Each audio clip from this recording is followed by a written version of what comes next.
Here we go with another Kerbal recreation. The Duna 2022, which is the recreation of the Mars 22, and the Matt Lown. You gotta draw a line from Kerbal to the Sun to Duna. 45 degrees. Good transfer window. Here we go. Lighten her up. We got the Atlas 5 going. The 554 conversion.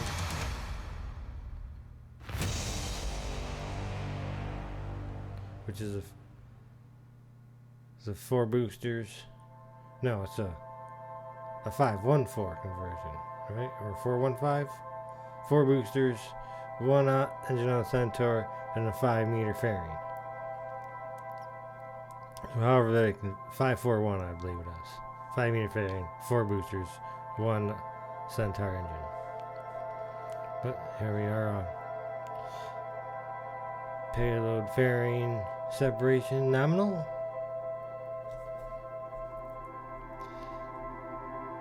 I'm not sure we use up all the fuel on this or not. Pretty sure we do.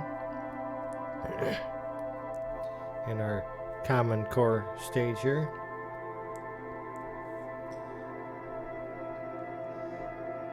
Oh, looks like we cut it off a little early there.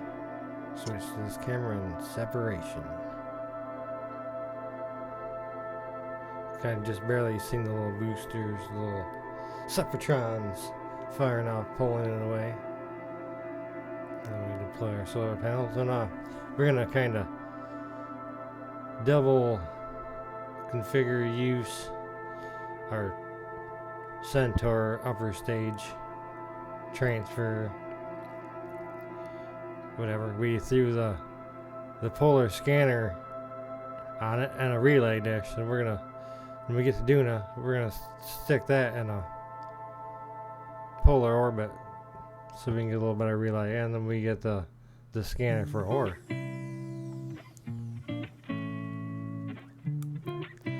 But here we are. Oh, this is our burn to Duna. That's way longer than what our orbit burn was. We must have missed the orbit burn when we were talking. Yep, off and away we go. So inside that fairing we have the Kerbaverance rover and the Kerbinguity little helicopter. My recreations of that. There was no way to really get the helicopter under it to make it really work in a Kerbal scale. So we stuck it on top. If you've seen the Matt Long video, it's very similar to that.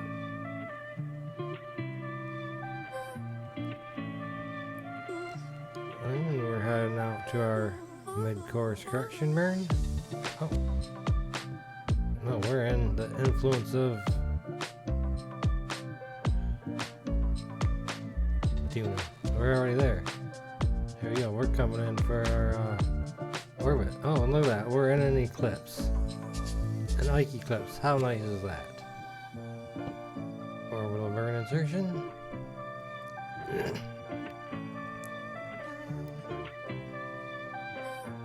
There's the view of the bell heating up. Flames out the back.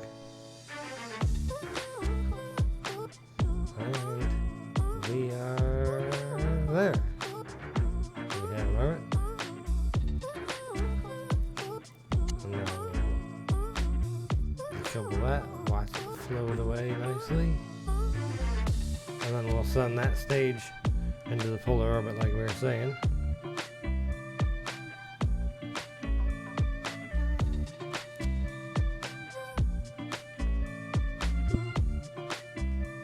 A 1,000 meter per second burn. That takes just about all the fuel it had.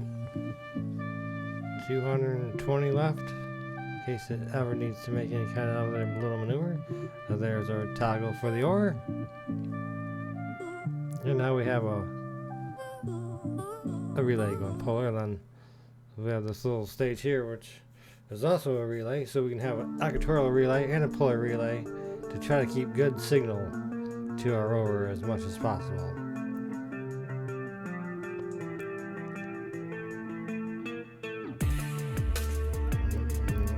orbit burn. We'll separate, and then that little thing will get back in orbit. And then we'll go to our lander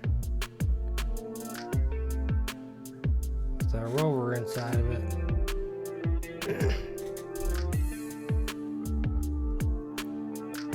As we're coming through the atmosphere of Duna. Here comes the Duna sunrise. We're gonna make a quick save. Sunrise. Oh, there goes the heat shield. There's the look of our rover and our little helicopter. As I try to get to the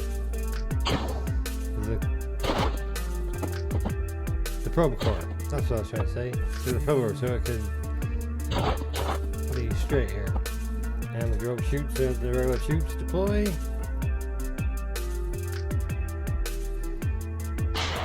And then we'll detach here in a second.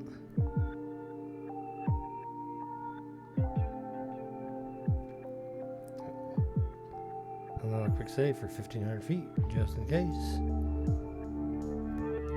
Which really means we're going to detach now. There we go. Sky crane. It really didn't take much to slow down.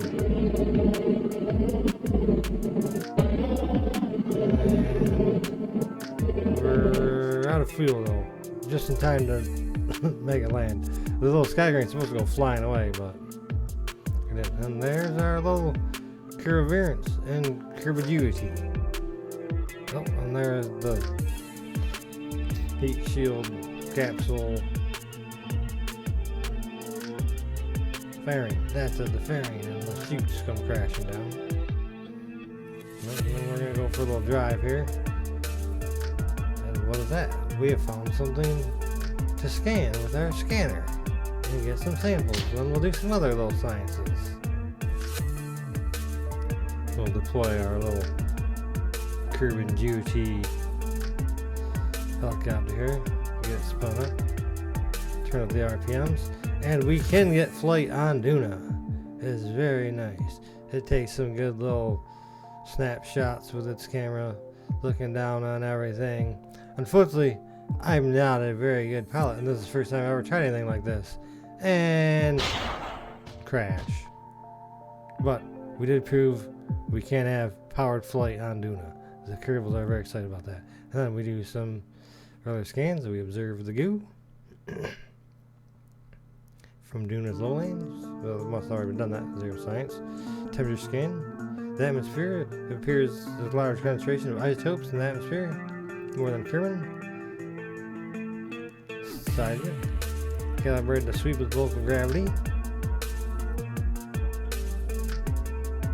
Atmospheric pressure. And now we will do a scan of the blueberries.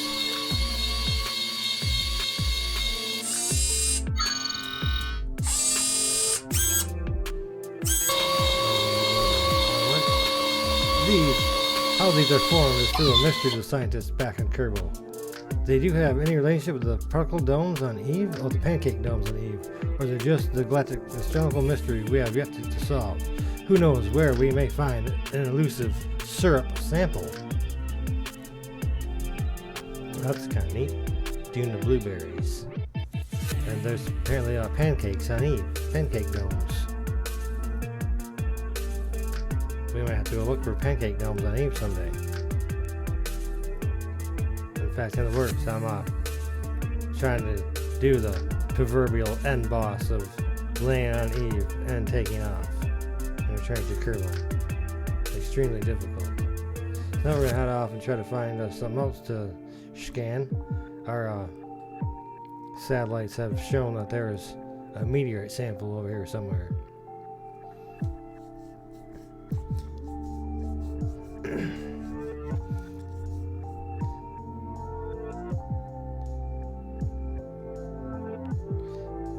Where can it be? We must find some. Is that it? Oh, let's turn up the brakes and our traction. so we can control this little rover a little better.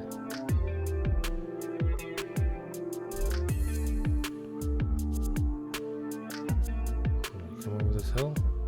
We're looking around.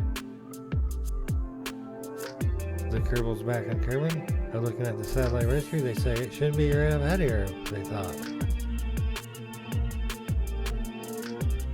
Oh, is that? Nope, that's just more blueberries. More blueberries. We'll just drive on town with blueberries. Oh, what is this? I think we have found something. Is that just a rock, or is that something that will clip through? Oh, it was real! And our little rover did a little spin around. Alright, that means we can scan it. It is the meteorite that they found on the satellite scan.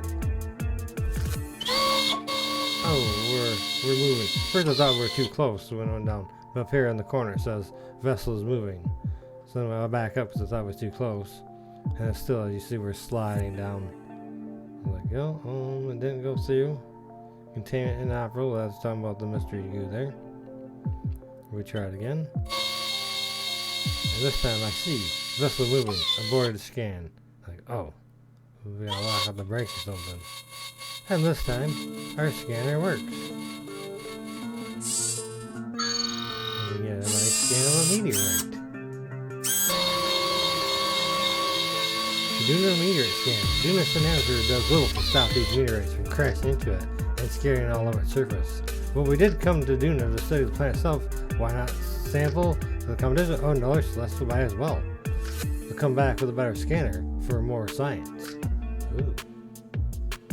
We'll keep that. We'll transfer it into our little container because we will be sending a sample return mission, just like NASA and ESA are planning on doing. We're going to drive up here, see if there's anything else. But we have an unfortunate event. And we flip over and crash. At first I thought we just lost our scanner. But no, we lost RTG. It will now run out of power and die. So I'll end this video. Like and subscribe. I should have said it earlier. Hopefully you lasted this long through the video.